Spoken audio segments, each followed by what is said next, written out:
Speak them slowly enables you to note it down. So ఇది మనకి చెప్పేదేం లేదు, ఈజీగా తెలుస్తుంది. వాడిని ఇంటరప్ట్ చేయకుండా వాడు చెప్పేదంతా చెప్పనివ్వాలి. వాడి థాట్ని మనం డిస్టర్బ్ చేయకూడదు. వాడు చెప్పిందల్లా మనం స్లోగా రాసుకుంటూ ఉండాలి.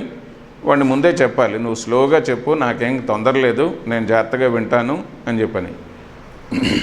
హోమియోపతిక్ డాక్టర్ల దగ్గర చాలామంది పేషెంట్స్ కాంప్లిమెంట్స్ ఇచ్చేది ఏంటి అంటే, మీరు చాలా చక్కగా వింటారండి, ఏ డాక్టర్ దగ్గరికి వెళ్ళినా సరే ఒక బాధ 2 బాధలు చెప్పగానే మందులో లేదా టెస్ట్లో రాసి ఇచ్చేస్తారు, మీరు మాత్రం మేము చెప్పిందంతా వింటారు, మీకు చెప్తే సగం బాధలు తగ్గిపోతాయండి మాకని చెప్తారు. సో దానికి వాళ్ళకి ఛాన్స్ ఇవ్వాలి మనం. Start A fresh line for each symptom on blank page with sufficient space to complete in later confirmation. ప్రతి సిమ్టము ఒక లైన్ రాసుకోవటం, వాడు చెప్పిన దాన్ని, అందులో మొడాలిటీస్ ఉంటే మొడాలిటీస్ రాసుకోవటం, పెక్యులర్స్ ఉంటే పెక్యులర్స్ రాసుకోవటం, తర్వాత కొంచెం ఖాళీ వదిలేస్తే వాడిని అప్పుడే అడగకూడదు. ఫస్ట్ టైం వాడు చెప్తున్నప్పుడు వాడిని మొత్తం చెప్పనివ్వాలి. చెప్పనిచ్చిన తర్వాత మనం రాసుకోవాలి. వాడు ఒక సిమ్టమ్ తర్వాత ఇంకో సిమ్టము, ఇంకో సిమ్టమ్ తర్వాత ఇంకో సిమ్టము వాడు వెళ్ళిపోయినా మనం గ్యాపులు వదిలేసుకుని రాసుకుని, గ్యాపుల తర్వాత మనం ఫిలప్ చేసుకోవచ్చు. మనకు కావాల్సిన ఇన్ఫర్మేషన్ తర్వాత మనం అడగాలి వాడిని. Right accurately in patients own language. Can use synonyms like means, ఇవన్నీ షుడ్ నాట్ చేంజ్. అంటే అది వాడు ఏ రకమైన భావంతో చెప్పాడు, మనం ఇంగ్లీష్లో రాసుకున్నా తెలుగులో రాసుకున్నా, ఒక్కొక్కసారి ఇంగ్లీష్లో కొన్ని తెలుగు పదాలకి సరైన ట్రాన్స్లేషన్ ఉండదు. అటువంటి దగ్గర తెలుగే రాసుకోవటం బెటరు. తెలుగే రాసుకుని అండర్లైన్ చేసుకుని వాడు లేదా ఆ సెంటెన్స్ మనకి కావాల్సిన ఇంగ్లీష్లో మనం ట్రాన్స్లేట్ చేసేసుకుని పక్కన బ్రాకెట్లో కావాలంటే తెలుగులో రాసుకోవచ్చు వాడు చెప్పింది. అప్పుడు మనకి సిమ్టమ్ కరెక్ట్గా వాడి ఎక్స్ప్రెషన్ అందులో వస్తుంది. లేదనుకోండి ఆ ఎక్స్ప్రెషన్ రాదు అక్కడ. అది జాగ్రత్తగా చూసుకోవాలి. కొన్ని ఇంపార్టెంట్ సిమ్టమ్స్ దగ్గర మాత్రం ఆ ఎక్స్ప్రెషన్ అందులో అలాగే రాసుకోండి. కావాలంటే మధ్యలో బ్రాకెట్లు పెట్టేసి తెలుగులో రాసుకోండి, లేదా హిందీలో రాసుకోండి, మీ ఇష్టం, మీ ఓన్ లాంగ్వేజ్ అది పేషెంట్ ఓన్ లాంగ్వేజ్ అవ్వాలి. తర్వాత ఒక్కొక్కసారి మనం ట్రాన్స్లేట్ చేయటంలో లేదా ఇంగ్లీష్లో రాసుకోవటంలో మనమే పొరపాటు పడవచ్చు. ఆ పొరపాటు రాకుండా ఉండడానికి మనం అక్కడ సెంటెన్స్లో వాడు ఓన్ లాంగ్వేజ్ రాసుకున్నాం అనుకోండి, ముందు మనకు గుర్తుంటుంది. ఇందాక నేను చెప్పిన సిమ్టమ్ ఇమేజ్ మన మైండ్లో ప్రింట్ అవ్వాలి అంటే ఓన్ లాంగ్వేజ్లో ప్రింట్ అయిపోవాలి. అప్పుడు వాడు మనకి పేషెంట్ ఈజీగా గుర్తుంటాడు.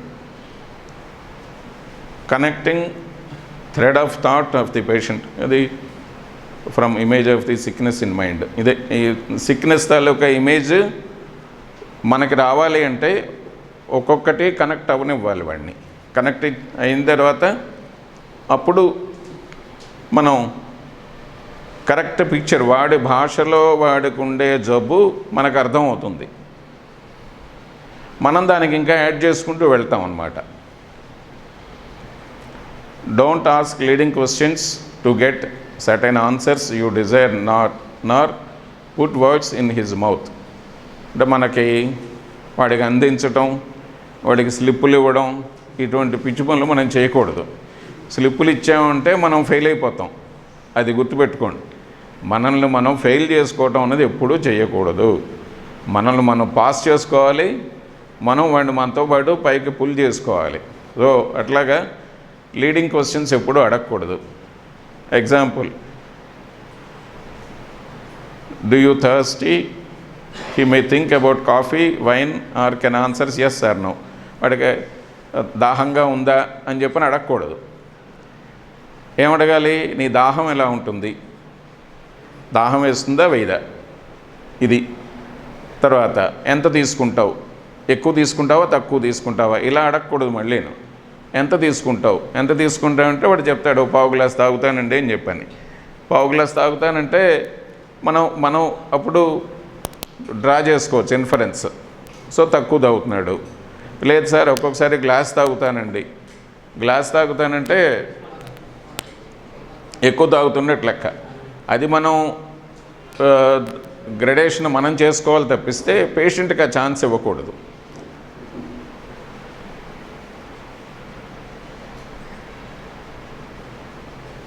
తర్వాత కొంతమందిని చూశాను, రోజుకు 10 టీలు తాగుతారు. దాహం వేసినప్పుడల్లా టీ తాగుతాడు వాడు. కాఫీ తాగాడు, మంచినీళ్ళు తాగాడు, టీ తాగుతాడు. సో అలాంటి వాళ్ళని మనం అది కూడా నోట్ చేసుకోవాలి. అదే ఫారిన్ మనం వెళ్ళి ఇంకొక పిక్చర్ కూడా ఇస్తాను మీకు. ఓ 15 ఏళ్ల తర్వాత లేదా 10 ఏళ్ల తర్వాత ప్రపంచంలో హోమియోపతి ఓపెన్ అయిపోయింది అనుకోండి, ముఖ్యంగా మీకు ఓ 10 ఏళ్ల తర్వాత ప్రపంచంలో మనం ఇండియాలో చదివిన డిగ్రీతోటి ఎక్కడన్నా ప్రాక్టీస్ చేసుకోవచ్చు అనే రూల్ వచ్చింది అనుకుందాం. ఓపెన్ అయిపోయింది ప్రపంచం అంతా. ఎందుకంటే ఎలోపతి బాగా ఎక్స్పెన్సివ్ అయిపోయింది, కొన్ని జబ్బులు తగ్గట్లేదు. సో దాంతో ఇంకా ఆల్టర్నేటివ్ చూస్తున్నారు. చూసినప్పుడు ఇది కనిపించింది. అప్పుడు సరే వీళ్ళందరినీ అలౌ చేద్దాం అని చెప్పని ఇంక అలౌ చేస్తాం అనుకుందాం. అప్పుడు వాళ్ళ నేటివ్ లాంగ్వేజ్, వాళ్ళ నేటివ్ హ్యాబిట్స్ ఇవన్నీ కూడా గుర్తుపెట్టుకోవాలి. ఇండియాలో ఉంటే మనం కాఫీ, టీ, డికాక్షన్ ఇవేవో చూసుకుంటాం తప్పిస్తే అక్కడికి వెళ్ళేసరికి వైను, లిక్కరు ఇవన్నీ కూడా మనం దృష్టిలో పెట్టుకోవాలి. వాటిని కూడా మనం ముందే ఆలోచించుకొని ముందే ఫ్రేమ్ చేసుకుని పెట్టుకోవాలి.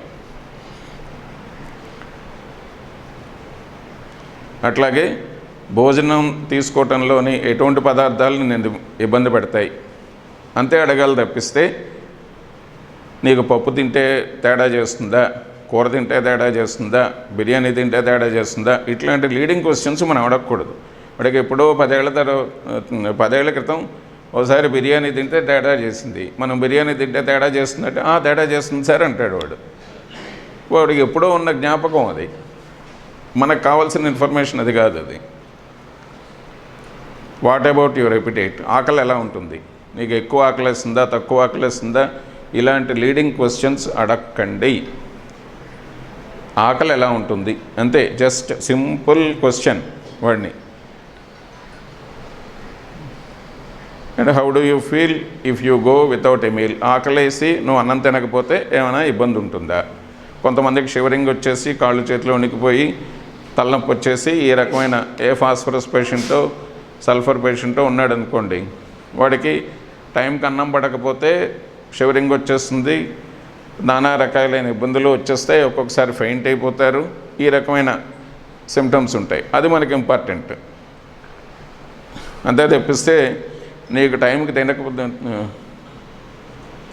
నీకు ఫుడ్ లేట్ అయితే నీకు వణుకు వస్తుందా, తలనొప్పి వస్తుందా, ఇలాంటి ప్రశ్నలు అడగకండి. అడగకుండా టైంకి తినకపోతే ఏమైనా అవుతుందా అంతే. తర్వాత ఇది ఇప్పుడు నేను చెప్పిన ఈ లీడింగ్ క్వశ్చన్స్ అన్నది ప్రతి దగ్గర మీరు సిమ్టమ్ అడగబోయే ముందే మీరు ముందు మైండ్లో ఫ్రేమ్ చేసుకుని అడగండి. నేను అడుగుతున్న ప్రశ్న లీడింగ్ క్వశ్చన్ అవుతుందా, లేదు వాడు దానికి సమాధానం కరెక్ట్గా చెప్పగలిగే ప్రశ్న అవుతుందా, మనం అడిగింది లీడింగ్ కాకుండా ఉంటుందా లేదా అని చెప్పి ముందు ఫ్రేమ్ చేసుకుని తర్వాత అడగండి. ఏ ప్రశ్న అయినా సరే అసలు అడగాల్సిన టైం వచ్చినప్పుడు వాడిని అడుగుతున్నప్పుడు ముందు మనం ఫ్రేమ్ చేసుకోండి. 1 సెకండ్ లేటో లేదా 10 సెకండ్లు లేట్ అయినా సరే ముందు ఫ్రేమ్ చేసుకుని తర్వాత అడగండి.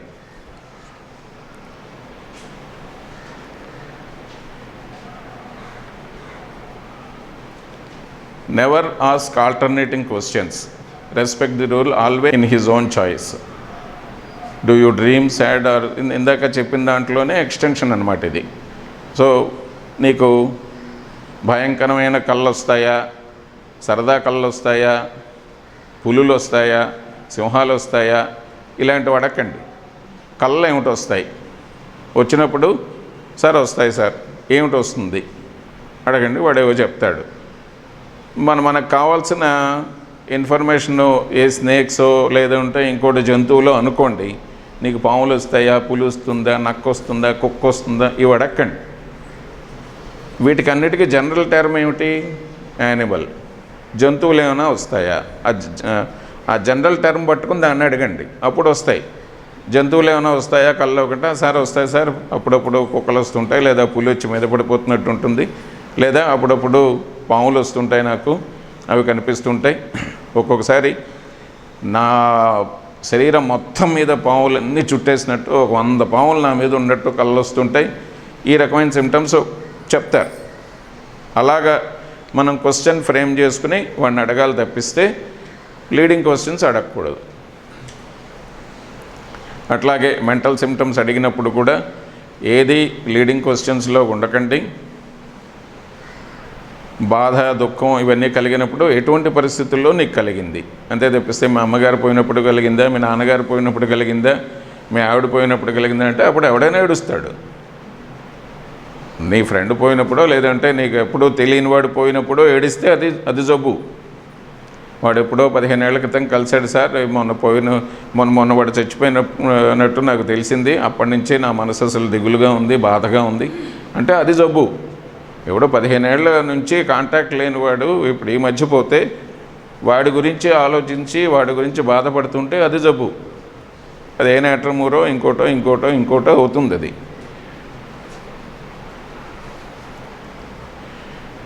Next, avoiding questions along the line of remedy. ఇప్పుడు మనకి వాడు ఆర్సెనిక్ ఆల్బులోకి వస్తున్నాడు అని చెప్పని ఒక రకమైన భావన వచ్చింది. వస్తున్నప్పుడు ఇంకా ఆర్సెనిక్ ఆల్బ్ సింటమ్స్ అన్నీ అడగడం మొదలెడతాం. నీకు దాహం తక్కువ వేస్తూ ఉంటుందా అంటే తక్కువ వేస్తూ ఉంటుంది సార్ అంటాడు. వాడు ఇంకా మనతో ఆడుకుంటాడు వాడు. అదే ఇంక వాడితో వచ్చింది. వాడు ఏంటంటే వాడి నోట్లో అన్నీ పెడుతూ ఉంటాం అన్నమాట. మనకు రావాల్సిన ఆన్సర్లన్నీ వాడి నోట్లో పెట్టి అక్కడి నుంచి తీసుకుంటూ ఉంటాం. అదొకటి చేయకూడదు. అందుకని డ్రగ్ గురించి ముందు ఆలోచించకండి. ఏదైనా సరే కేస్ టేకింగ్ చేస్తున్నప్పుడు అసలు డ్రగ్స్ ఆలోచించకండి. వాడి పిక్చర్ ఏముందో అది చూసుకోండి. అంతే తప్పిస్తే మీ డ్రగ్ గురించి ఆలోచించడం మొదలుపెట్టారు, మీ మైండ్లోకి వచ్చేసింది అంటే దాని సిమ్టమ్స్ మాత్రమే మీరు అడుగుతారు. మిగతా ఏ సిమ్టమ్స్ అడగడం మానేస్తారు.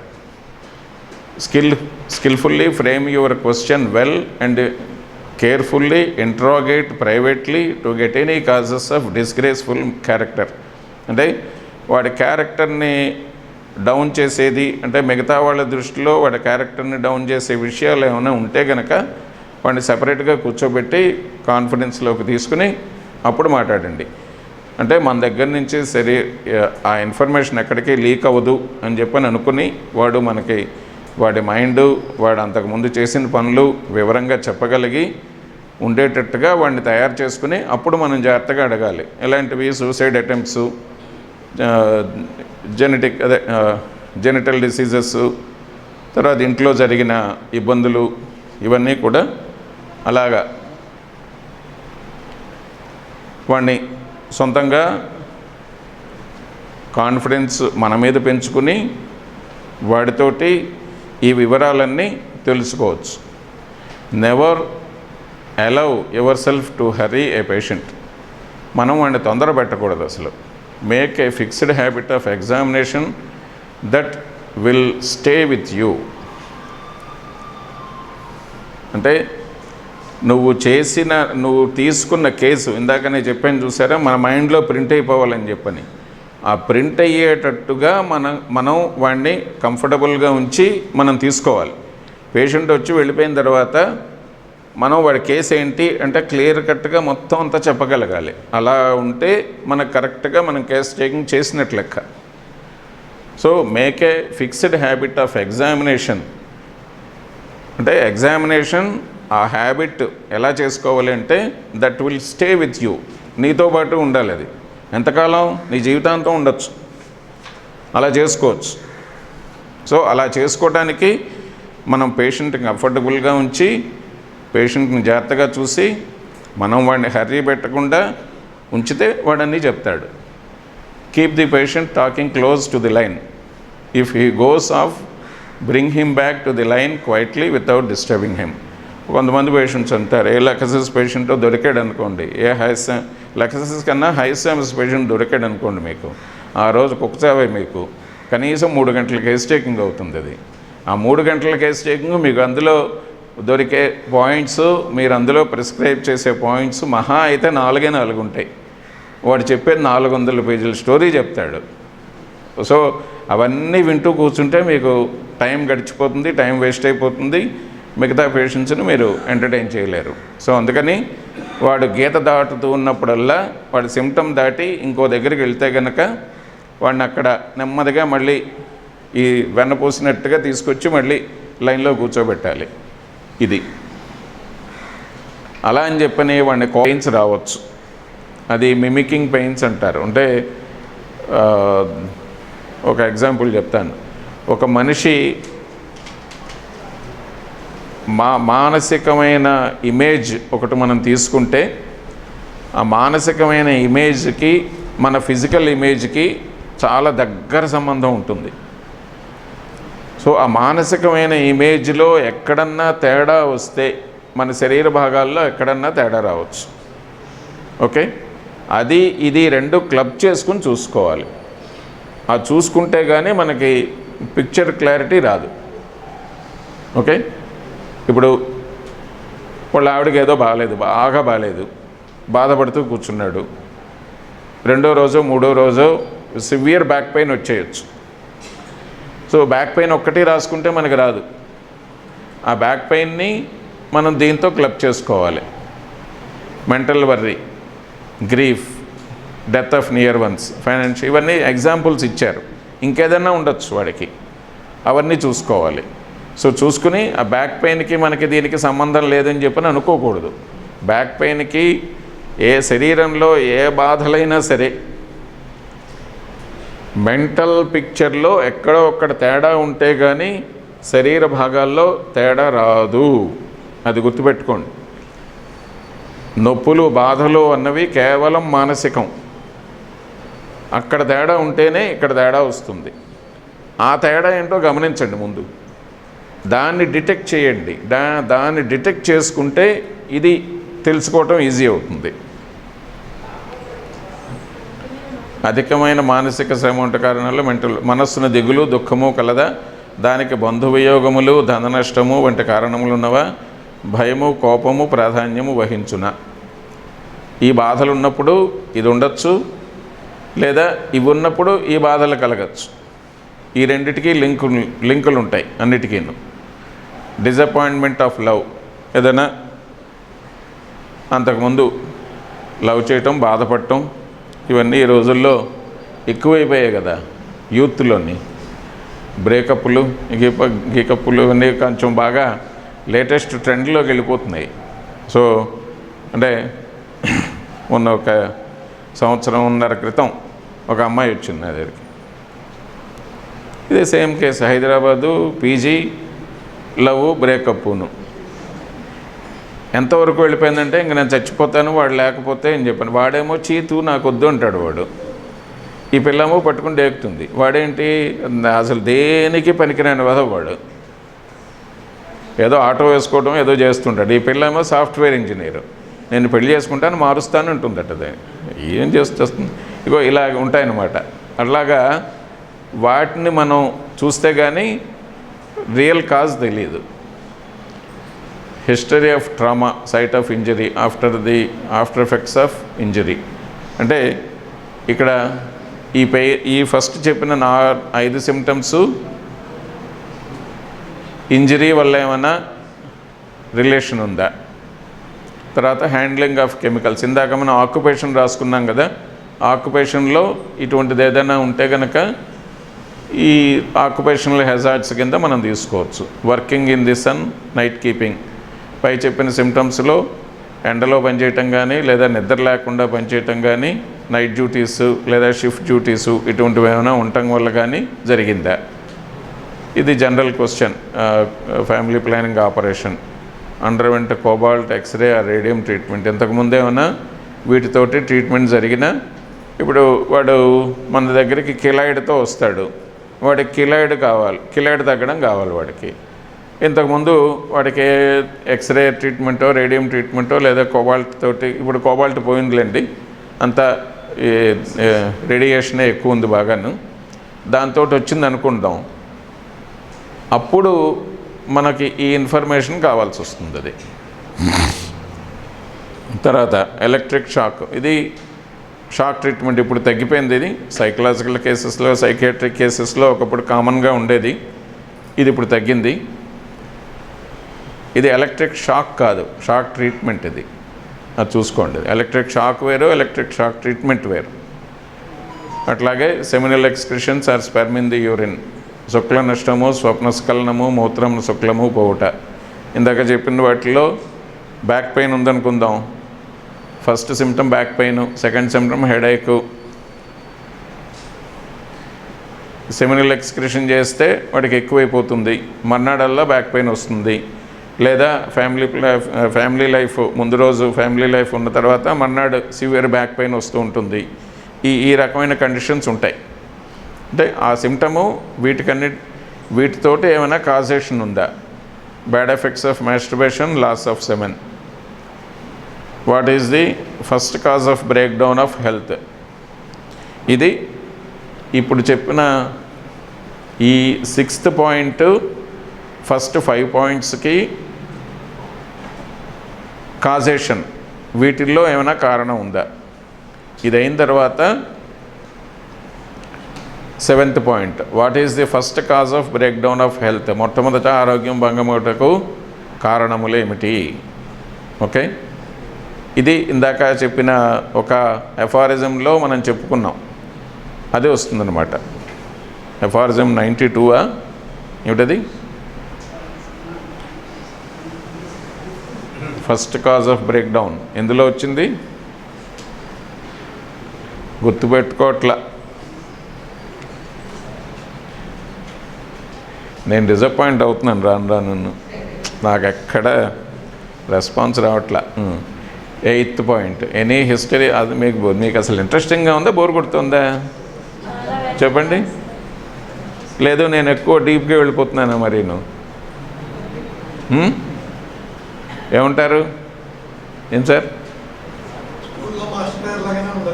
స్కూల్లో మాస్టర్లానా? ఓకే, అయితే పర్వాలేదు. ఏమో మరి యూనివర్సిటీ ప్రొఫెసర్ లాగా ఎక్కువ చెప్పేసి మిమ్మల్ని కన్ఫ్యూజ్ చేస్తున్నానేమో డౌట్ వస్తుంది. 8th, any history of syphilis or gonorrhoea or herpes, and what is the condition of health of wife or husband? How was gonorrhoea or syphilis cured? అంటే ఇవేమైనా ఈ డిసీజెస్, సెక్షువల్లీ ట్రాన్స్మిటెడ్ డిసీజెస్ ఏమైనా వచ్చాయా? వచ్చినప్పుడు వాటికి ఏ treatment తీసుకున్నారు? ఇప్పుడు కొన్ని కేసెస్ ఇట్లాంటి హిస్టరీ తోటి చాలా ఈజీగా ట్రీట్ చేయొచ్చు. నా దగ్గరికి ఒక లేడీ మెన్స్ట్రువల్ ప్రాబ్లమ్స్ తోటి వచ్చింది. ఎమినోరియా దాదాపు 4 months, 5 months, 6 months ఉంటుంది. అది పీరియడ్ రాదు అసలు. వచ్చిందంటే విపరీతమైన బ్లీడింగ్ అవుతుంది. 1 month, 2 months బ్లీడింగ్ అవుతుంది. ఆ తర్వాత తగ్గుతుంది. మళ్ళీ ఇంకో సంవత్సరంకో లేదా ఒక 6 నెలలకో వస్తుంది. ఇది ఆవిడ చెప్పటం ఏంటంటే, మ్యారేజ్ అయిన తర్వాతే నాకు ఈ ప్రాబ్లం మొదలైందండి. అంతకుముందు నేను శుభ్రంగా ఉన్నాను. నా హెల్త్, మెన్స్ట్రువల్ హెల్త్ నాది చాలా బాగుంది. మ్యారేజ్ అయిన తర్వాత మాత్రమే ఈ ప్రాబ్లమ్స్ అన్నీ నేను ఫేస్ చేస్తున్నాను అని చెప్పింది. సో ఇది ప్యూర్ సైకోటిక్ ట్రాన్స్మిషన్ అనమాట. ప్యూర్ సైకోటిక్ ట్రాన్స్మిషన్ అయితే మెడోర్నం 1M ఒకే ఒక డోసు. అసలు ఈ కేసుకి దానికి మెడోర్నంకి అసలు సంబంధం లేదనుకుందాం. దేని మీద ప్రిస్క్రైబ్ చేసాం? ప్యూర్లీ మయాజ్మేటిక్ బ్యాక్గ్రౌండ్ మీద ప్రిస్క్రైబ్ చేసాం. అది ఎక్కడి నుంచి వచ్చింది? ఆ కుర్రాడి ఫోర్ఫాదర్స్ ఎవరో మహానుభావులు వాళ్ళు అంటించుకుని వాళ్ళ జీన్స్ నుంచి ట్రాన్స్మిట్ అయ్యి మయాజ్మేటిక్ ఫామ్లో ఇతనికి ట్రాన్స్మిట్ అయ్యి, ఇతను స్వచ్ఛంగా సిన్సియర్గా మ్యారేజ్ చేసుకుని ఉన్న, మ్యారేజ్కి ముందు ఎటువంటి దురలవాట్లు లేకుండా ఉన్నా కూడా మయాజము ఇక్కడి నుంచి అక్కడికి ట్రాన్స్మిట్ అయిపోతుంది. ఆ ట్రాన్స్మిట్ అయిన మయాజంని మనం ట్రీట్ చేస్తే కానీ పేషెంట్కి రికవరీ రాదు. సో అది ఎక్కడ తెలుస్తుంది? ఇటువంటి కేస్ హిస్టరీలో తెలుస్తుంది. అది ఎప్పుడు? What was the first break down of health? ఇక్కడ తెలిసిపోతుంది. మ్యారేజ్ అనేది కాజ్ అనమాట. అక్కడ ఫస్ట్ బ్రేక్ డౌన్ మొదలైంది. ఇవి ఉన్నా ఉండకపోయినా ఇప్పుడు నేను చెప్పిన పర్టికులర్ కేసులో ఇవన్నీ ఉండకపోవచ్చు, లేదా ఇవి ఉండొచ్చు. ఇంకొక కేసు తీసుకుందాం. ఇంకో కేసు, కుర్రాడు పల్లెటూరువాడు, అంతకుముందు తిరిగాడు, 2 ముగ్గురినో చూశాడు, చూసిన తర్వాత శుభ్రంగా పెళ్లి చేసుకున్నాడు, ఆ అమ్మాయి ఏమో చాలా సిన్సియర్ అమ్మాయి, ఆ పెళ్లి చేసుకున్న దగ్గర నుంచే బాధలు, సివియర్ డిస్మెనోరియా. అంతకుముందు నాకు అస్సలు నొప్పి అంటే తెలియదండి, ఇప్పుడు సైకిల్ రెగ్యులర్గా ఉంది, కానీ సివియర్ డిస్మెనోరియా, కింద పడి గిల్లగిల్ల కొట్టుకునేంత పరిస్థితి వస్తుంది నాకు అని చెప్పి. అప్పుడు ఇదే సైకోటిక్ కండిషనే, సో ప్యూర్ ట్రాన్స్మిషన్ అనమాట అది. అప్పుడు వాడిని కూర్చోబెట్టి గోకితే వాడిని అప్పుడు తెలుస్తుంది వాడి హిస్టరీ అంతా మొత్తం గోడకి పెచ్చులు లాగినట్టు లాగాలన్నమాట. అప్పుడు అసలు స్వరూపం వచ్చేస్తుంది.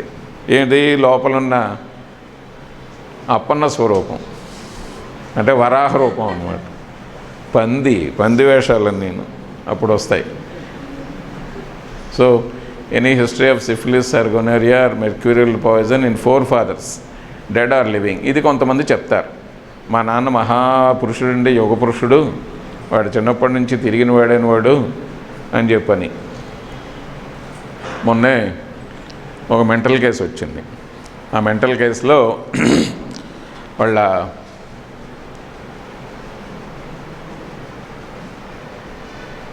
ఆ అబ్బాయి నా దగ్గరకు వచ్చాడు ముందు, పెళ్లి చేసుకోవడానికి ముందు. వస్తే ఇలా చెప్పాడు, వాళ్ళ ఫాదర్కి ఎయిడ్స్ ఉందండి, ఫాదర్ కూడా వదిలేసాడు, చాలా కాలం అయింది వాళ్ళ అమ్మని, ఆ అమ్మాయి తాలూకా అమ్మని,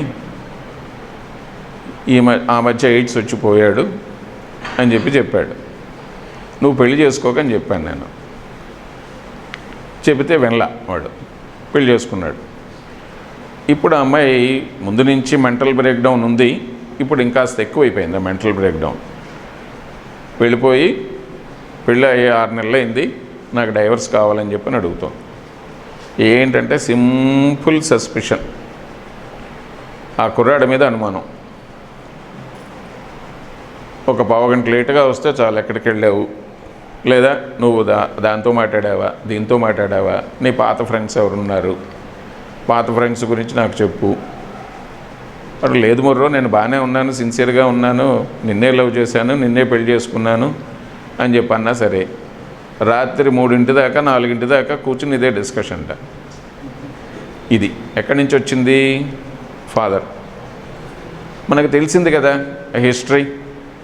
వాళ్ళ ఫాదర్కి వాళ్ళ మదర్ని వదిలేశాడు, వదిలేసిన తర్వాత ఈ ఇల్లీగల్ కాంటాక్ట్స్ ద్వారా ఎయిడ్స్ వచ్చింది పోయాడు. ఇవన్నీ కూడా మనకు తెలిసొచ్చాయి. ఈ పిల్లకి mental symptoms pure psychotic symptoms వస్తాయి. సస్పిషియస్ నేచర్, ఆ suspicious nature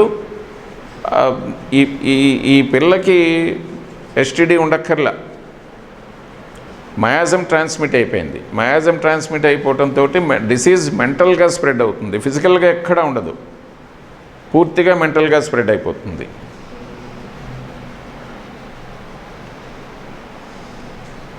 Any history of long abuse of medicines, quinine, local or any system of medicines remedies, how long taken and what was the result? So ఇది చాలామంది quinine వాడుతూ ఉంటారు, malarial prone ఏరియాస్లోని ఉంటుంది. ఇది సీజనల్గా ఆ మార్చి weather, rainy weather వచ్చేసరికల్లా malaria బాగా స్ప్రెడ్ అయిపోతూ ఉంటుంది.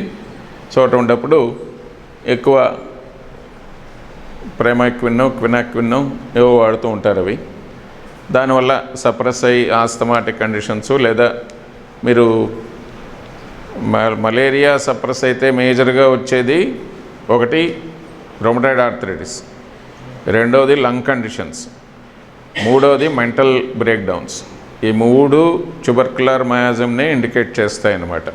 సో అది తర్వాత వాడు వాడిన మందులు, ఎక్కువ కాలం తర్వాత అబ్యూజ్ అన్నది ఇంకా పెద్ద పదం.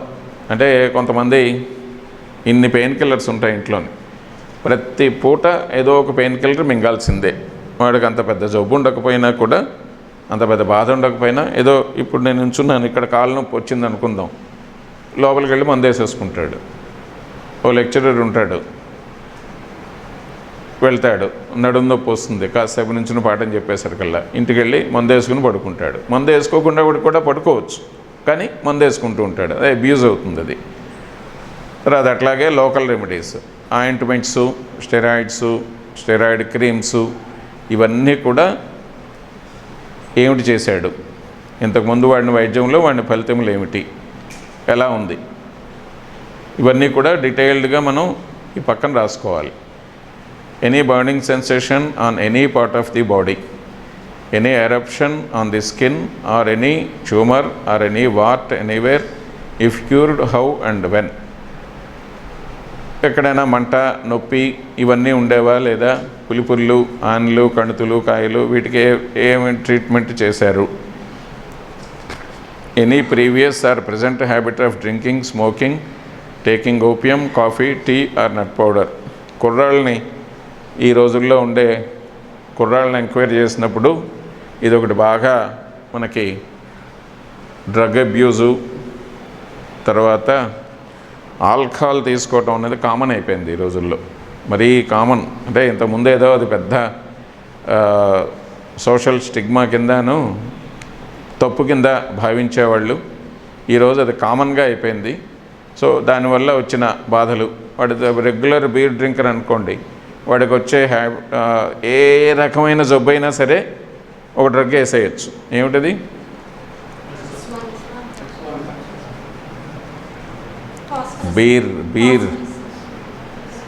బీర్కి, వైన్కి, కెంట చెప్పిన ఉన్నాయి మందులు.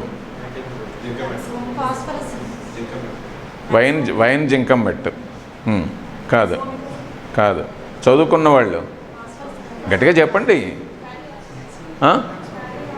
క్యాలీ కాదు, బైక్. క్యాలీ బైక్ నువ్వు చెప్పావా?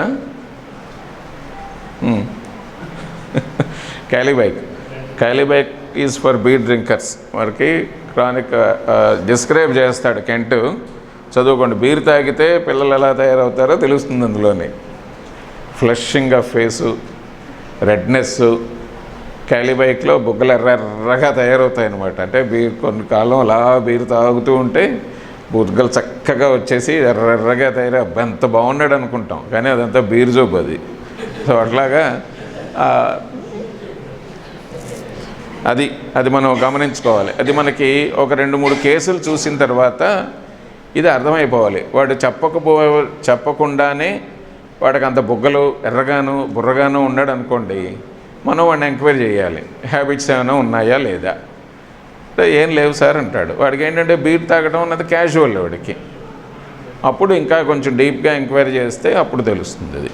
సో దాంతో వాడికి వచ్చే రెస్పిరేటరీ సిమ్టమ్స్ కానివ్వండి, రొమాటిక్ సిమ్టమ్స్ కానివ్వండి, ఈ రెండూ కూడా క్యాలీ బైక్ తోటి ఈజీగా తగ్గిపోతాయి. కాకపోతే వాడిని హ్యాబిట్ మాన్పించకుండా మనం ఎన్ని మందులు ఇచ్చినా సరే పెద్దగా ఉపయోగం ఉండదు.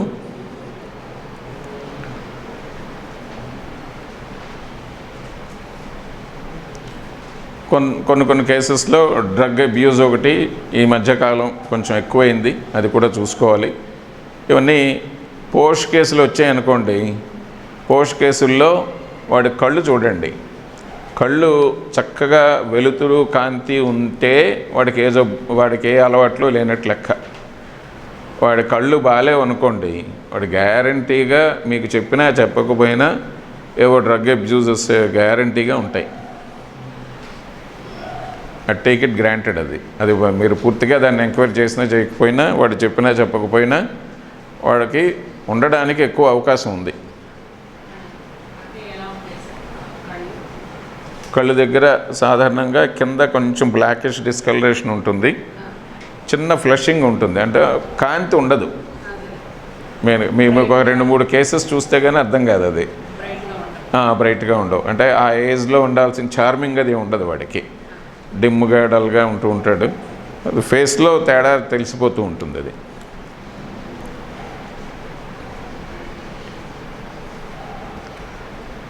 అట్లాగే ఇంతకుముందు ఏ జబ్బు ఉండేది, అది ఎంతకాలం ఉంది, తర్వాత ఇంతకుముందు వచ్చిన స్పోరాడిక్ ఎపిడెమిక్ డిసీజెస్ లేదా ఉంటే ఇంతకుముందు వచ్చిన కంటాజియస్ డిసీజెస్ ఇవేమైనా ఉన్నాయా లేదా, చికెన్ పాక్స్, మీజిల్స్, మంప్స్, ఇవన్నీ కూడాను ఒకసారి నోట్ చేసుకోవాలి. తర్వాత వ్యాక్సినేషన్ ఒకటి. వ్యాక్సినేషన్ తర్వాత ఏమైనా హెల్త్ ఇష్యూస్ వచ్చాయా లేదా, ఇవొకటి ఒక కేసు చెప్తాను మీకు. అది మా నాన్నగారు చేసిన కేసు. అది ఒక ఇన్ఫెర్టిలిటీ కేసు మా నాన్నగారి దగ్గరికి తీసుకెళ్తే మెయిల్ ఇన్ఫెర్టిలిటీ. అది మెయిల్ ఇన్ఫెర్టిలిటీ అయితే కేసు మొత్తం తీసుకున్న తర్వాత నేను ఎంత అడిగినా నాకు పాస్ట్ హిస్టరీ అని చెప్పలా. ఆ రోజు వాళ్ళ మదర్ని తీసుకుని వచ్చాడు ఆ కుర్రాడు. మదర్ని తీసుకుని వస్తే మా నాన్నగారు అడిగారు, ఇంతకుముందు ఏమైనా ఇబ్బంది వచ్చిందా అమ్మ, బాగా సిక్ అయిన పరిస్థితి ఏదైనా వచ్చిందంటే, ఒక్కసారి ఫిట్స్ వచ్చిందండి, వాడికి టీకా వేయించాను. టీకా వేయించిన తర్వాత వాడిని బస్సులో తీసుకెళ్ళి నేను వేరే ఊరు వెళ్తున్నాను, మా ఊరికి పల్లెటూరుకి వెళ్ళాలి, పల్లెటూరుకి వెళ్తున్నాను. వ్యాక్సినేషన్ వేసిన వితిన్ హాఫ్ అన్ అవర్ వాడికి రియాక్షన్ వచ్చేసి ఫిట్స్ వచ్చేసి పడిపోయాడు. వాడు నురుగులు కక్కుని అది ఇబ్బంది వచ్చింది. అదొక్కటి తప్పిస్తే ఆ తర్వాత మళ్ళీ వెంటనే డాక్టర్ దగ్గరికి తీసుకెళ్తే అవసరం లేదమ్మా, బాగానే ఉంది, పిల్లాడిని పంపించాడు, వెంటనే నార్మల్ అయిపోయాడు. నేను ఒకసారి ఎందుకైనా మంచిదని చెప్పి తీసుకెళ్ళాను డాక్టర్ దగ్గరికి, అయినా సరే నార్మల్ అయిపోయాడు, ప్రాబ్లం ఏం లేదండి. సో ఆ ఒక్క సిమ్టమ్ తోటి ఆయన ఆ కేసుని పూర్తిగా ట్రీట్ చేయడం జరిగింది. ఆ ఇన్ఫెర్టిలిటీ పూర్తిగా తగ్గింది, శుభ్రంగా పిల్లలు పుట్టారు. డ్రగ్ ఏమి ఇచ్చుంటారు? ఆబ్వియస్లీ తూజా వన్నం వేశారు.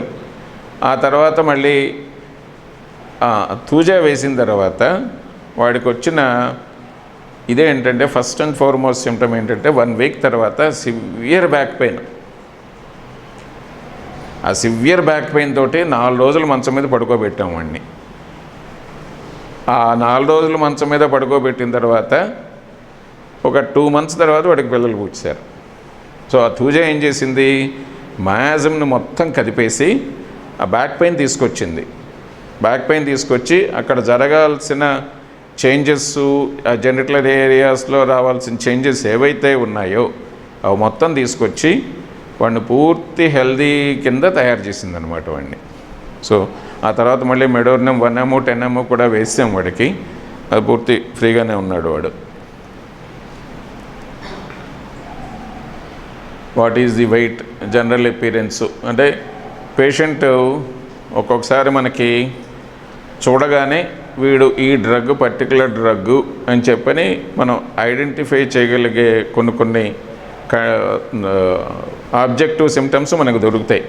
లైకోపైడియం పేషెంట్స్ వచ్చారు, వాళ్ళకి నడుం చక్కగా ఇలా ఉంటుంది, ఇలా నడుం చక్కగా ఉంటుంది, ఇలాగా సన్నగా ఉంటారు, నడుం పార్ట్ ఒక్కటే ఉంటుంది. అదే సెపియా పేషెంట్ వచ్చింది, సన్నగా పొడుగ్గా నేరో ఉంటుంది, కట్, ఒక పైనుంచి కింద వరకు గీత గీస్తే ఎలా ఉంటుందో అలా ఉంటుంది, ఒక్క వంపులు సొంపులు ఏమి ఉండకుండా. సో ఆ రకంగా కూడా మనం డ్రగ్ ప్రిస్క్రైబ్ చేసేయచ్చు. ఒక చాలా కేసుల్లో నేను సెపియా ఇస్తూ ఉంటాను అలాంటి పేషెంట్స్కి. వాళ్ళకి డ్రగ్స్ ఏవో సిమ్టమ్స్ ఏ ఉన్నా సరే, సెపియాకి ఇండికేట్ కాకపోయినా సరే సెపియా ఇచ్చేస్తే క్లియర్ అయిపోతుంది. అవన్నీ కామన్ సిమ్టమ్స్, చిన్న చిన్న సిమ్టమ్స్, నార్మల్ సిమ్టమ్స్. డేంజరస్ కండిషన్లో తర్వాత ఆర్గానిక్ ఎఫెక్ట్స్, ఆర్గన్స్ తాలూకా ఎఫెక్ట్స్ ఏవి లేకుండా ఉండే సిమ్టమ్స్లో మనం ఈ రకమైన ప్రిస్క్రిప్షన్ చేసేయచ్చు. లైకోపోడియం చాలా కేసెస్లో నేను లైకోపోడియం ఇచ్చేస్తూ ఉంటాను బిల్డప్ చూసి. అట్లాగే క్యాల్కేరియా కార్బుకి ఎంత లేదన్నా సరే లూజ్ స్కిన్ ఇలా వచ్చేస్తూ ఉంటుంది, ఇక్కడ చక్కగా ఇలాగ ఆవు గంగడోలు ఎలా అయితే ఉంటుందో గంగడోలులాగా ఊగుతూ ఉంటుందన్నమాట. అదే లైకోపోడియం వాడికి ఇంత పొట్ట ఇంత చక్కగా ముందుకు వచ్చేసి పాట్ బెల్లీడ్. అలాగే పిల్లల్లో కూడా మనం చూడొచ్చు. పిల్లల్లో మెరాస్మస్ కేసెస్ అండ్ ఇప్పుడంటే తగ్గిపోయాయి, కానీ నేను early stages of my practice చాలా చూసేవాడిని. సో ఫ్రీక్వెంట్ డయేరియా వచ్చేసి పొట్ట ఒకటి పొంగుతుంది, కాళ్ళు చేతులు ఇలా పుల్లలా ఉంటాయన్నమాట. ఆ రకమైన పేషెంట్స్ ఉంటారు. వాళ్ళని ఈజీగా మనం అబ్రాట్నమ్ కిందకి ఇంకేం వస్తాయి డ్రగ్స్, క్యాల్కేరియాఫాస్, అయోడియము, ఇటువంటి కేషన్స్ అన్నీ. అలాగే క్యాల్కేరియాఫాస్ కూడా మనం ఆబ్జెక్టివ్ సిమ్టమ్స్ ఉంటాయి, సన్నగా బోన్స్ అన్నీ బాగా సన్నబడిపోయి ఉంటాయి.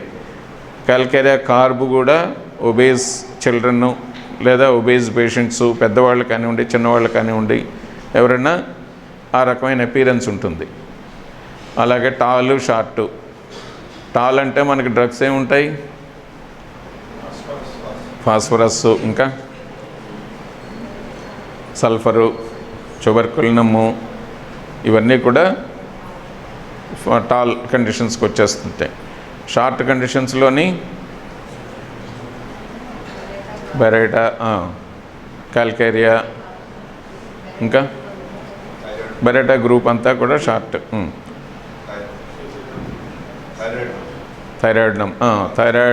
థైరాయిడ్నం కూడా వచ్చేస్తుంది అది డ్రగ్. ఇమాసియేషన్లో ఇందాక చెప్పినట్టుగా ఎబ్రాట్నము, అయోడియము, ఈ నేట్రమూర్ మళ్ళీ టాల్ కిందకి వెళ్ళిపోతుంది. ఇది టాలు ఇమాసియేటెడ్ రెండింటి కిందకే వస్తుంది ఇది. సో ఆ రకమైన డిస్క్రిమినేషన్ మనం చేసేసుకోవచ్చు. ఇక్కడే రాసుకున్నప్పుడు మనం పక్కన జనరల్ అపియరెన్స్లోని ఎక్స్పోజర్డ్ కాలర్ బోన్స్ ఉందనుకోండి, అది రాసుకోవటం, లేదా ఏ రకమైన ఇబ్బంది ఉంటే అది రాసుకోవటం చేసుకుంటే మనకి డిఫరెన్షియేషన్ ఈజీ అయిపోతుంది. ఈ ఒక్క సిమ్టమ్ అంటే ప్రతి ఒక్కటి ఒక్కొక్క సిమ్టమ్ మీద జనరలైజ్డ్ కండిషన్స్ కాబట్టి దీని మీద మందు ఇచ్చేయచ్చు, ప్రొవైడెడ్ ఫస్ట్ దాంట్లో డేంజరస్ సిమ్టమ్స్ ఏవి లేకుండా ఉన్నప్పుడు. అంటే హార్ట్ కండిషన్స్ కానివ్వండి, లివర్ కండిషన్స్ కానివ్వండి, కిడ్నీ కండిషన్స్ కానివ్వండి, గ్రాస్గా ప్యాథలాజికల్ చేంజెస్ లేదంటే మోడరేట్లీ ప్యాథలాజికల్ చేంజెస్ ఉన్నప్పుడు ఇట్లాంటి డ్రగ్స్ జాగ్రత్తగా చూసుకుని ఇవ్వాలి. ఓన్లీ జనరల్ అపియరెన్స్ మీద డ్రగ్ ఫిక్స్ చేయలేం, అది చూసుకోవాలి. అది any disturbance of symmetry, parts equally developed or any part less developed then another. ఒక చెయ్యి పొట్టి ఒక చెయ్యి పొడుగు ఉందనుకోండి, అది చూసుకుంటాం. లేదు వేళ్లలో కొన్నిసార్లు తేడాలు వస్తూ ఉంటాయి, అవన్నీ సరిగా ఉన్నాయా లేదా ఒకసారి చూసుకోవటం. తర్వాత any part senseless or paralysed, any part swollen with or without pain. ఏదైనా పెరాలిటిక్ కండిషన్ లాగా ఉంటే ఏ కండిషన్, పెరిసిస్ కండిషన్లో ఉందా, పెరాలిటిక్ కండిషన్లో ఉందా, ఓన్లీ సెన్సేషనే తగ్గిందా, లేదు టోటల్ ఫంక్షనే తగ్గిపోయిందా, దాంతోపాటు పెయిన్ ఉందా లేదా, ఇవన్నీ చూసుకుని రాసుకోవాలి.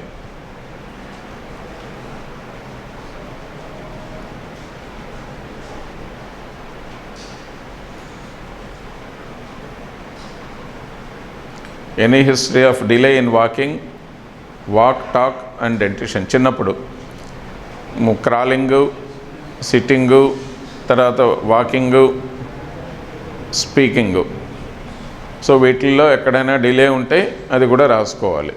ఆ డిలే ఉన్నప్పుడు మనకి ఇప్పుడు ఉండే కండిషన్స్కి ఆ డిలేడ్ కండిషన్స్కి మనం కోరిలేట్ చేసుకుంటే కొన్ని డ్రగ్స్ అప్పటి కండిషన్ మీద ఇచ్చేయచ్చు. ఇప్పుడు పెద్ద సిమ్టమ్స్ లేవనుకోండి, వాడేదో చిన్న చెయ్యి నొప్పి గురించి వచ్చాడు, లేదా నిన్న స్ప్రెయిన్ అయింది, స్ప్రెయిన్ గురించి వచ్చాడు మన దగ్గరికి. స్ప్రెయిన్ దగ్గరికి వచ్చినప్పుడు మనం కేసు అంతా తీసుకున్నాము, వాడు కూర్చోబెట్టి, సార్ ఒకటి చిన్న నాకు స్ప్రెయినే కదండి, బెణుకే కదండి, దానికి ఎంత ఎందుకండి మీరు అని చెప్పని మనల్ని తిట్టుకున్నాను అనుకోండి. అది చేదస్తం కొద్దీ తీసుకున్నప్పుడు వీటిల్లో ఏవో ఒక సిమ్టమ్ కనిపించింది అనుకోండి, వాడికి స్ప్రెయిన్కి ఇస్తే ఆర్నిక ఒక పూట 2 పూట్ల ఇచ్చేసి ఆ బ్యాక్గ్రౌండ్ డ్రగ్ ఏదైతే ఉందో అది పడేస్తే మనం వాడికి చేసిన సర్వీస్ ఇంత అంతా కాదు. దానికోసం మనకి కేస్ టేకింగ్ పెయిన్స్ అని అర్థమైందా మీకు? అది మనం చేయాల్సింది. అది వాడు అడక్కపోవచ్చు, వాడు దానికి అగ్రీ అవ్వకపోవచ్చు, వాడికి చెప్పక్కర్లే, మనం ఇచ్చిపడేయడమే. నా దగ్గరికి బోల్డ్ మంది ఈ బెరటా బోల్డ్ ఈ చుట్టుపక్కల చాలామంది ఎక్కువ ఈ జిల్లాల్లోని. సో ఆ బెరటా గర్భులు వస్తూ ఉంటారు, ఏదో చిన్న బాధ చెప్తారు అంతే, కానీ వాడికి ఇచ్చేది బెరటా గర్భ 1 ఏమో, బ్యూఫో 1 ఏమో, బెరటా గర్భ 10 ఏమో, బ్యూఫో 10 ఏమో, ఒక్కొక్కసారి 50 ఏమో డైరెక్ట్గా పడేస్తుంటాం. సో ఎందుకు అంటే వాడికి వైటల్ ఫోర్స్లో ఆ రకమైన చేంజ్ కావాలి. అది అందుకని చెప్పి మేషారు పంపించారు మన దగ్గరికి. మన దగ్గర తెప్పిస్తే ఎక్కడా దొరకదు అది ఇక్కడే మధ్య చెప్పాను కూడా. ఒక new Born baby 3rd డేనో 4th డేనో తీసుకొచ్చారు నా దగ్గరికి. సిఫిలిటిక్ డిశ్చార్జ్ అనమాట, జెనిటల్స్ నుంచి సిఫిలిటిక్ లుకోరియా వచ్చింది. ఏమి ఇచ్చాం సార్ అది మరి? సిఫిల్నమ్ 30 ఇచ్చాం ఫస్ట్లో. పూర్తి శుభ్రంగా ఒక 3 months 4 months అయింది, శుభ్రంగా నార్మల్ అయిపోయింది. ఆ తర్వాత సిఫిలిటిక్ కంజక్టివైటిస్ కూడా వచ్చింది ఆ పిల్లకి. ఒక 15 days తర్వాత ఎప్పుడో వచ్చింది syphilitic కంజక్టివిటీస్.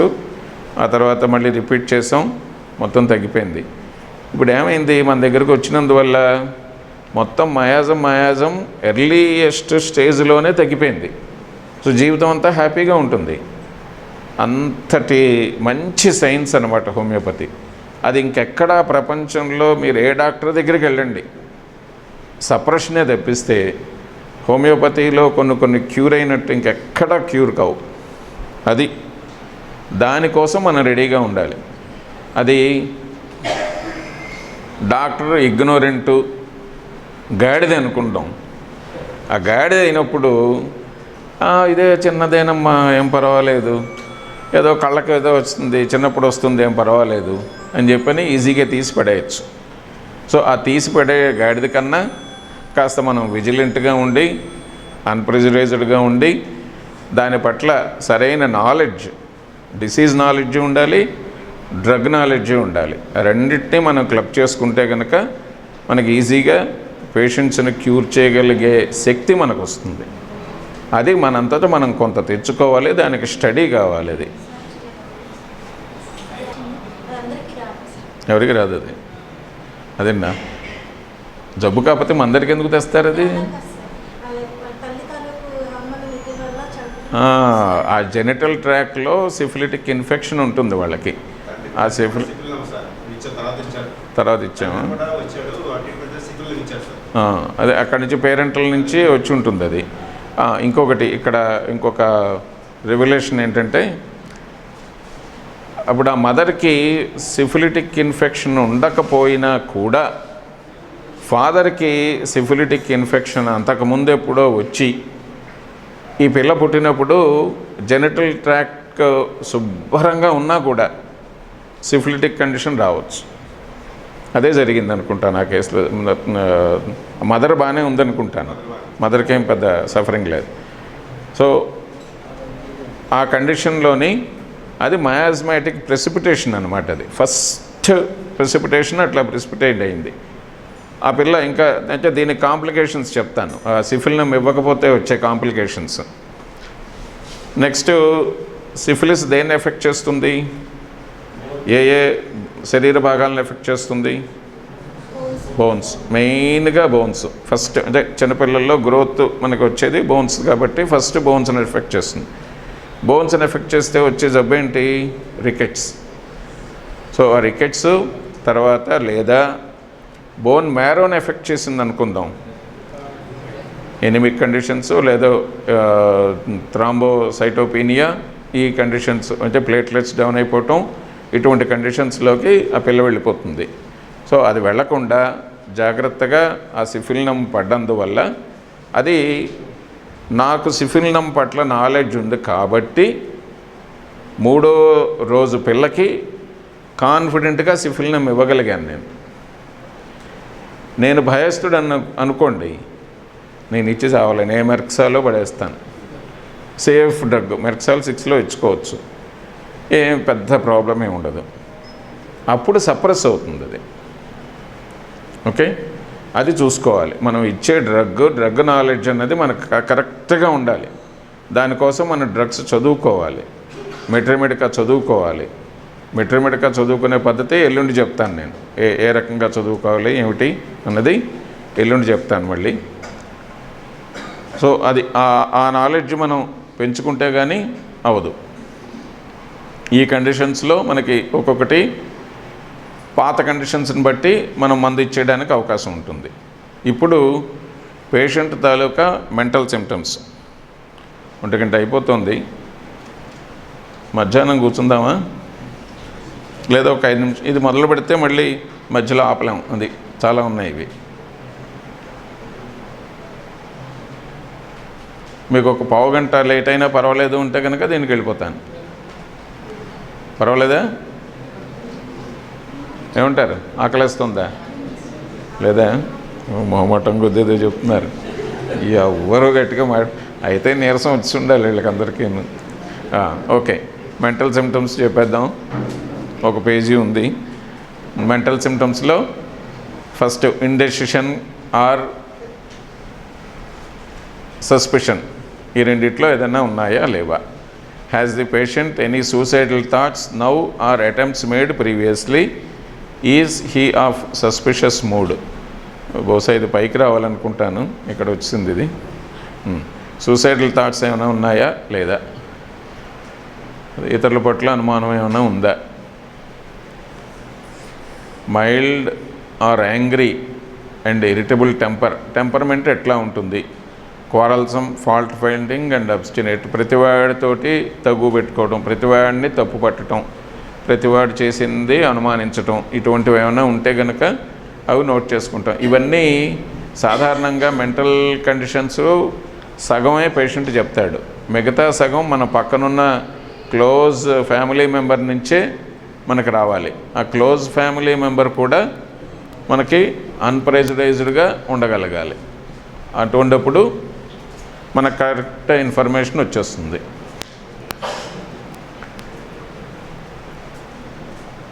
Does the patient desire to be neat and clean or dirty habits. ఇది మనం చూసుకుని అబ్జర్వేషన్లోని మనం నోట్ చేసుకుంటే సరిపోతుంది. దీనివల్ల కూడా మనం ప్రిస్క్రిప్షన్ ఇచ్చేయచ్చు. ఇవన్నీ కూడా ఒక్కొక్క సిమ్టము మనం అనుకుంటాం, కానీ ఈ మెంటల్ సిమ్టమ్స్ మనకి ఫస్ట్ అండ్ ఫార్మోస్ట్ బాగా ఇంపార్టెంట్ అయిన సిమ్టమ్స్. అది మనకు అందరికీ తెలిసిందే. ఇవాల్యుయేషన్ ఆఫ్ సిమ్టమ్స్లోని మనకు వచ్చేది ఫస్ట్ మనం ఇంపార్టెన్స్ ఇవ్వాల్సింది మెంటల్ సిమ్టమ్సే. మనం పెద్దగా ఏ ప్రాబ్లం లేదనుకోండి వాడికి, లేదా ఏ ప్రాబ్లం ఉన్నా ఈ ఒక్క సిమ్టముతోటి మనం మందు ఇచ్చేయచ్చు. ఆర్సనికాల్ పేషెంటు, సల్ఫర్ పేషెంటు, వీళ్ళిద్దరూ దీంతో డినోట్ అయిపోతారు. సో అది వాడు చక్కగా నీట్గా ఎప్పుడు లైఫ్లో, మాకు ప్రిన్సిపల్ ఉండేవాడు, ఆర్ట్స్ కాలేజ్ ప్రిన్సిపల్ రామారావు, ఈ తెల్ల బట్టలు వేసుకొచ్చేవాడు, టక్ చేసుకుంటాడు నీట్గా. అసలు బట్టలు ఇంటికి వెళ్ళేటప్పుడు ఎలా కాలేజీకి వచ్చాడో అలాగే వెళ్తాడు. సో అట్లాంటి నీట్నెస్ మెయింటైన్ చేస్తాడు, దానికోసం బతుకుతాడు అనమాట.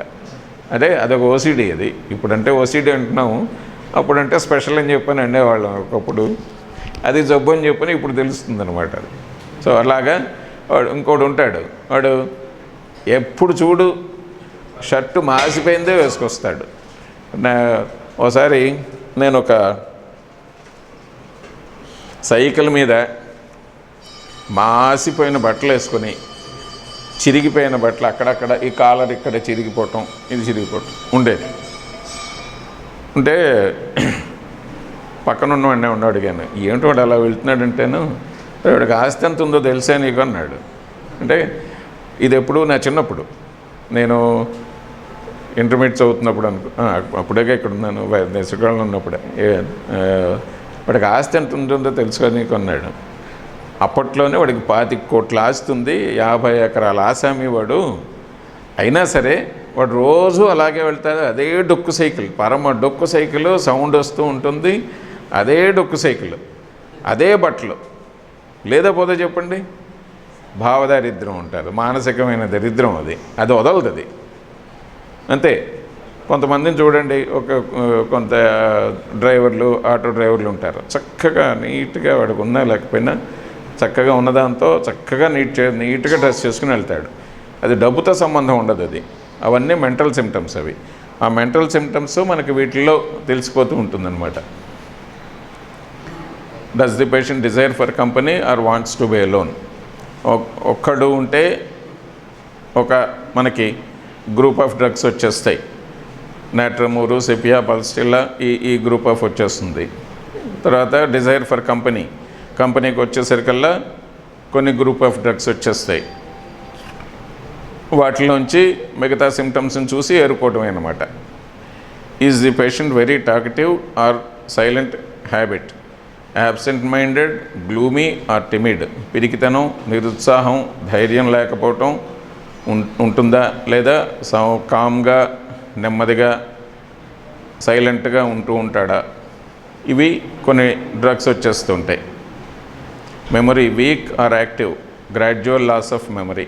ఇది ఒక ప్యాథలాజికల్ సిమ్టమ్ని డినోట్ చేస్తుంది అనమాట. అంటే సెరిబ్రల్ అట్రఫీ లేదా సెరిబెల్లార్ అట్రఫీ ఇవి వచ్చేసరికల్లా గ్రాడ్యువల్గా లాస్ ఆఫ్ మెమరీ వస్తుంది. ఆ లాస్ ఆఫ్ మెమరీ వచ్చినప్పుడు సెరిబ్రల్ అట్రఫీ తొందరగా వచ్చేస్తుంది అనమాట. అంటే 40 years 45 years వచ్చేసరికల్లా డౌన్ అయిపోతూ ఉంటుంది. ఇంకా 55 years వచ్చేసరికల్లా ఇంకా అసలు వాడు ఏది గుర్తుండలేని ఆల్జీమర్స్లోకో లేదా పార్కిన్సన్స్లోకో వెళ్ళిపోవడానికి వచ్చే ముందు సిమ్టమ్ ఇది అవుతుందన్నమాట. అంటే కొన్ని నర్వస్ డిసీజెస్ వచ్చే ముందు ఇటువంటి సిమ్టమ్స్ కొన్ని బయలుదేరుతాయి. దీనికి మనకి మంచి డ్రగ్స్ ఉన్నాయి. కొన్ని ఆ డ్రగ్స్ ఇస్తే అందులోంచి బయటకు వచ్చి నర్వస్ సిస్టమ్ మళ్ళీ రీబౌండ్ అయ్యి ఆ డిసీజ్ అక్కడతో అరెస్ట్ అవ్వడానికి అవకాశం ఉంటుంది. Any desire for or fear of death, దానికన్నా చచ్చిపోదామన్న ఉద్దేశం ఉందా లేదా భయం ఉందా? చచ్చిపోతానేమో అని చెప్పని భయం ఉందా? మృత్యుభీతి కానీ, చనిపోవాలన్న కోరిక కానీ, జీవితంపై విరక్తి కానీ, despair or disgust with life, ఇవి మెంటల్ సిమ్టమ్. ఒకటి ఇది ఉందో లేదో కనుక్కోవటం. Does the patient want to do everything in hurry or slowly? ఇందాక మనం చెప్పుకున్నప్పుడు పేషెంట్ని అబ్జర్వ్ చేసినప్పుడు ముందు అఫైరిజమ్స్లో చెప్పుకున్నట్టుగా తొందరగా ఉంటాడా లేదా ప్రశాంతంగా చక్కగా నీట్గా టైం ప్రకారం పనిచేసుకుంటాడా?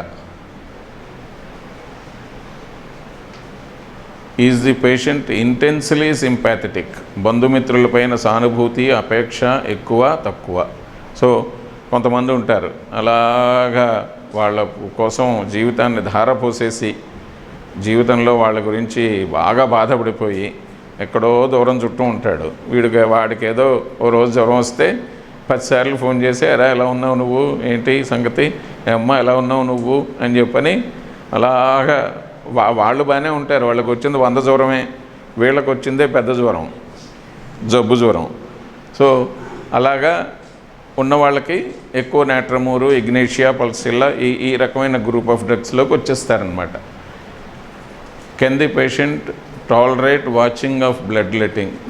రక్తం చూస్తే భయం ఉంటుందా? ఇది is of weeping mood or involuntary sighing? ఇదొకటి మనకి కొన్ని డెఫినెట్ డ్రగ్స్ని తీసుకొచ్చేసేదనమాట. ఏమైనా అడిగితే వెంటనే ఏడ్ చేయటం, లేదంటే బాధపడిపోవటం, లేదంటే కళ్ళమ్మని నీళ్ళు వచ్చేయటం. కళ్ళమ్మని నీళ్ళు వచ్చిన ప్రతి పేషెంటు పల్స్టిల్లా కాదు, అది చూసుకోండి. ఓకే, పల్స్టిల్లాకి మనం ప్రతిదీ ఇండికేషన్ చేసేయకూడదు. మిగతా పేషెంట్స్ పల్స్టిల్లా అయితేనే చెయ్యాలి, లేదంటే ఆరమెట్టు, నాట్రమూరు, ఇగ్నేషియా వీళ్ళకు కూడా ఏడుపు ఉంటుంది. ఈ ఏడుపు వేరు, వాడేడుపు వేరు, దాని ఏడుపు వేరు, అది చూసుకోవాలి. ఓకే, ఇగ్నేషియా ఏడుపు వేరు. ఒక 10 మంది పేషెంట్స్ని తీసుకుంటే ఏడిచే పేషెంట్స్ని, అందులో ఇగ్నేషియా దాని ఏడుపు వేరు, నాట్రమూరు దాని ఏడుపు వేరు, ఆరమెట్టు దాని ఏడుపు వేరు, సెపియా దాని ఏడుపు వేరు, లైకోపోడియం దాని ఏడుపు వేరు. ఇలాగా difference of వీపింగ్స్ are tearful moods ఉంటాయి. అందులో దేనిలోకి వస్తున్నాడు? ఇది ఇంతవరకు మనకు మెంటల్ సిమ్టమ్స్. ఇంకేమైనా వాళ్ళలో మనం నోట్ చేసుకుని వాడు చెప్పినవి ఏమైనా ఉంటే కనుక ఎక్స్ట్రా రాసుకుంటే రాసుకోవచ్చు. ఇక్కడ నుంచే మళ్ళీ జనరల్స్, ఫిజికల్ జనరల్స్లోకి వెళ్ళిపోతాము.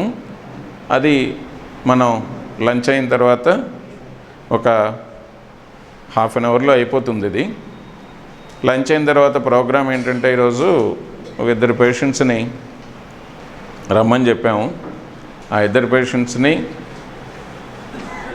ఇక్కడ కూర్చోబెట్టి ఇంట్రాగేట్ చేసి కేస్ టేకింగ్ మీ అంతటి మీరు చేసుకుంటారు, లేదంటే నేనే చేసి పెడతాను. కేస్ టేకింగ్ ఎలా చేయాలి ఏమిటి అన్నది డెమాన్స్ట్రేట్ చేసి చూపిస్తాను ఇక్కడ. అప్పుడు ఇవన్నీ కూడా మొత్తం వాళ్ళని అడుగుదాం. మనం అడిగి వాళ్ళ నుంచి వివరాలు రాబట్టుకుని మనం కేస్ షీట్ ప్రిపేర్ చేసుకుందాం. అది ఈరోజు సాయంత్రం 5:30 వరకు అవుతుంది.